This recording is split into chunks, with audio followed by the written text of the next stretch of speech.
अस्सलाम वालेकुम। आज 4 जनवरी है और दिन है जुमेरात का। आज बहुत बड़ी पेशरफ्त हुई है। जस्टिस काजी फ़ाइज़ ईसा साहब चीफ जस्टिस पाकिस्तान के खिलाफ पहली सख्त तरीन और बड़ी प्रेस कॉन्फ्रेंस हुई है।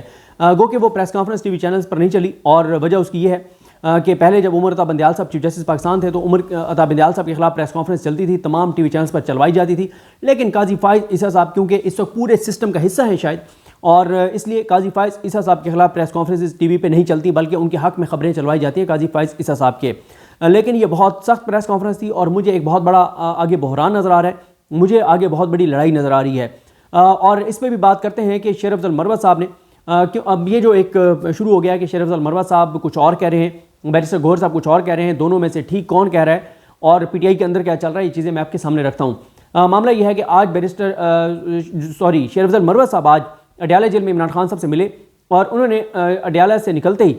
एक मीडिया टॉक की। उसमें उन्होंने बताया कि इमरान खान साहब ने चीफ जस्टिस पाकिस्तान जस्टिस काजी फ़ाइज़ ईसा पर अदम एतमाद का इजहार कर दिया है और इमरान खान बड़े क्लियर हैं कि काजी फ़ाइज़ ईसा उन्हें इंसाफ नहीं देंगे। इमरान खान ये समझते हैं कि ये जो लेवल प्लेइंग फील्ड नहीं दी जा रही इसका काजी फ़ाइज़ ईसा हिस्सा हैं। इमरान खान ये समझते हैं कि जो लंदन प्लान है उसका काजी फ़ाइज़ ईसा साहब हिस्सा हैं। ये सारी जो इमरान खान समझते हैं कि नवाज शरीफ को ज़बरदस्ती मुसल्लत करने और बदतरीन पाकिस्तान की तारीख की धांधली के ज़रिए बदतरीन पाकिस्तान की तारीख के इलेक्शन करवाने के जो इस वक्त मेन सीट के ऊपर ड्राइविंग सीट पे है, ये सारा प्लान एग्जीक्यूट करने वाले वो जस्टिस काजी फ़ाइज़ ईसा साहब हैं। इसलिए इमरान खान साहब ने अदम एतमाद का इजहार कर दिया। अब शाम में एक प्रेस कॉन्फ्रेंस करते हैं बैरिस्टर गौहर साहब जो चेयरमैन पीटीआई हैं। यानी आप एक बार फिर वो चेयरमैन पीटीआई नहीं रहे क्योंकि ज़ाहिर है वो जो इलेक्शन कमीशन का फैसला है वो बहाल हो गया, उसके मुताबिक तो वो नहीं है। अच्छा, उस पर क्या हुआ, उन्होंने एक तो उस प्रेस कॉन्फ्रेंस में वो तमाम वीडियोज़ चलाई जिस तरह से कागजात नामजदगी छीने गए, तायद कुनिंदगान के साथ क्या हुआ, तजवीज़ कुनिंदगान के साथ क्या हुआ, वो सारी वीडियोज़ जो लतीफ़ खोसा साहब और शोएब शाहीन साहब कमरा अदालत में जो चलाना चाहते थे यूएसबी और सीडी, वो नहीं चलाने दी गई थी, वो उन्होंने वहाँ पर दिखाई। अब ये सारा कुछ उन्होंने किया, लेकिन वो खैर मैंने जो ट्विटर पर देखा कि उसका मीडिया ब्लैकआउट था, कोई चीज़ नहीं चली। अब उसमें उनसे सवाल हुआ कि जनाब इमरान खान साहब ने तो अदम एतमाद का इजहार कर दिया काजी फ़ाइज़ साहब पर, तो उन्होंने कहा जी ऐसी कोई बात नहीं है, इमरान खान साहब से मैं कल मिला था, इमरान खान साहब ने ऐसी कोई बात नहीं की। उसके बाद शेर अफजल मरवत साहब वहीं पर पहुंचते हैं तहरीक इंसाफ के ऑफिस में, वो बड़ी दबंग प्रेस कॉन्फ्रेंस करते हैं। मेरी गुफ्तगू जहाँ पे इख्तिताम मैं करूँगा वहीं से आप शेर अफजल मरवत साहब की प्रेस कॉन्फ्रेंस सुनेंगे और उसमें मैं ये समझता हूँ कि एक एक लफ्ज़ हकीकत में मबनी है। बिल्कुल दुरुस्त कहा है शेर अफजल मरवत साहब ने, और शेर अफजल मरवत साहब के साथ बैरिस्टर उमैर न्याजी बैठे थे। मैं ये समझता हूँ कि वो गलत बयानी नहीं कर सकते शेर अफजल मरवत साहब, और वो दुरुस्त कर रहे हैं। अच्छा, इस पर पीटीआई के अंदर क्या चल रहा है वो भी मैं आपको बता देता हूँ। पीटीआई के अंदर ये चल रहा है क्योंकि देखें बैरिस्टर गौहर साहब कल मिले थे और शेर अफजल मरवत साहब आज मिले। अब पीटीआई के अंदर ना इस पर एक मुतजाद रहा है। कुछ लोग पीटीआई के अंदर ये समझते हैं कि काजी फ़ाइज़ ईसा साहब ने, और जिससे मैं इतफाक भी करता हूँ जिस पॉइंट ऑफ व्यू से, कि काजी फ़ाइज़ ईसा साहब ने कोई इंसाफ नहीं देना। उनका रवैया आपने देख लिया कि मियाँ नवाज शरीफ के केस में वो कैसे ताबेदार बनकर, कैसे खुश होकर, कैसे सुकून से, कैसे दीन भी उनको याद आ जाता है, इस्लाम भी याद आ जाता है, शरीयत भी याद आ जाती है, असूल भी याद आ जाते हैं, कायदे भी याद आ जाते हैं, ज़ाब्ते भी याद आ जाते हैं। वो बस ऐसे ज़बरदस्त और बड़े अच्छे अंदाज में, उनका मूड भी ठीक होता है, पीछे आराम से बैठ के सुनते हैं और उनको कोई ना डांट डबट, कोई गुस्सा बरहमी, वकील के साथ नोक झोंक कुछ भी नहीं होता। और वो मलिक अवैस एडवोकेट ने बिल्कुल ठीक लिखा, उन्होंने ट्वीट किया हुआ था कि पीटीआई के केस में 90% टाइम काजी फ़ाइज़ साहब बोले और नवाज शरीफ के केस में उन्होंने 90% टाइम जो है वो वकला को बोलने दिया, और ख़ुद वो मतलब नवाज जो रिमार्क्स भी दिए वो सारे के सारे नवाज शरीफ की सपोर्ट में थे, क्योंकि इस वक्त तायात न्यायालय का मामला है ही नवाज शरीफ का। अब क्या हुआ,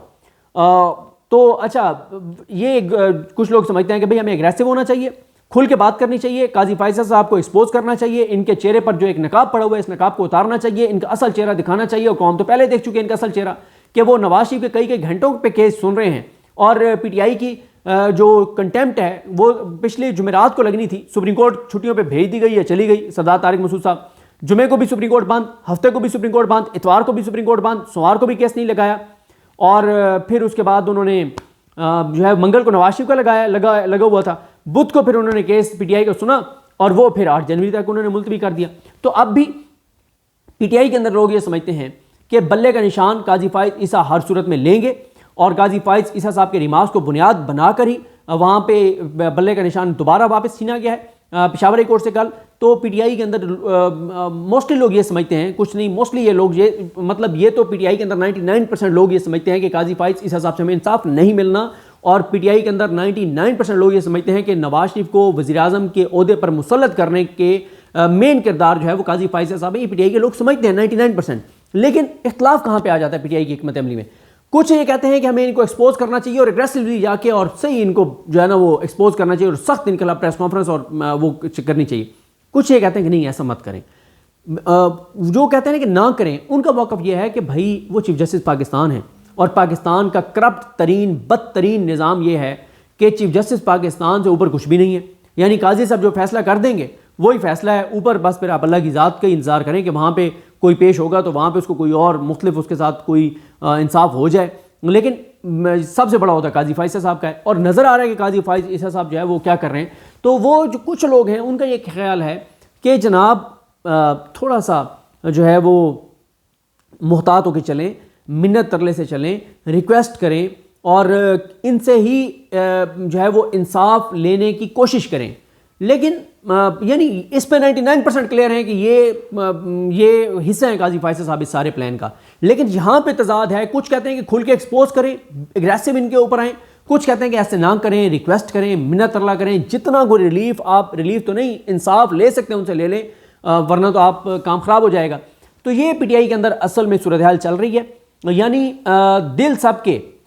शेर अफजल मरवत साहब की गुफ्तगू के साथ हैं, दिल से सब कह रहे हैं कि शेर अफजल मरवत साहब ने बिल्कुल ठीक किया है, लेकिन जो दिमाग है, जहन है, वो कुछ लोगों का कहता है कि यार अभी ये मौका नहीं है इतना एग्रेसिव होने का, अभी थोड़ा सा और कोशिश करें किसी तरह से रिलीफ मिल जाए, इंसाफ मिल जाए